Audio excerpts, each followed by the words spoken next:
135 soldiers and 26 teams traveled to Fort Benning for the first All-Army Modern Combatives tournament. The 11th Infantry Regiment played host to competitors representing Army installations worldwide. Competitors were broken down into one of 6 weight classes and placed in double elimination brackets. The elimination brackets were fought using standard combatives competition rules, but the finals allowed for more advanced maneuvers such as fist striking with protective gloves, throws, takedowns, chokes, and locks. The Modern Combatives program started in 1995 with the 2nd Ranger Battalion and is spread at the grassroots level around the Army. President of the U.S. Army Combative School, Matt Larsen, tells how the program got started. General Stan McChrystal was the battalion commander of the 2nd Ranger Battalion, and he ordered us to start doing combatives training. Well, we did the old Army program. You know, the men all decided it was kind of baloney, so we started out looking for better ways to do it, and this is the fruition of that. It really started from one battalion, and because it was effective, grew through that regiment, throughout the entire Army. So it's an incremental victories as we progress, as we train enough instructors to get everywhere. Soon enough, it'll be for every soldier.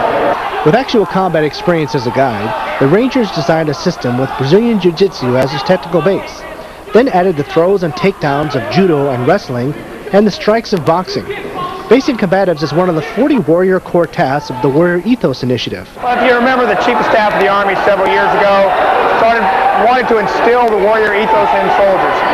What Modern Combatives program does is really about changing the culture in the Army so that the strengths that make someone a sweat-away soldier and back here in the training Army are the same as the strengths that we need on the battlefield. This year's heavyweight champion, Sergeant James Stelly, tells what it means to be the first champion. It's great.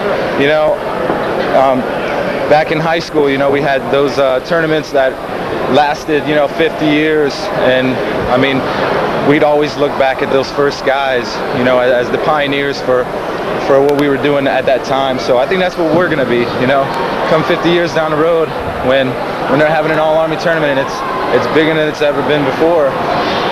They're going to look back and, kind of put yourself, in there along with, all these guys who first started it all. So that's right. It feels good.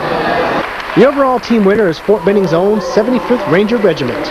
Brigadier General James Yarborough presented the team trophy, and after the presentation, participants got together for pictures, camaraderie, and talks of the next tournament. Nate Snook, USAC TV.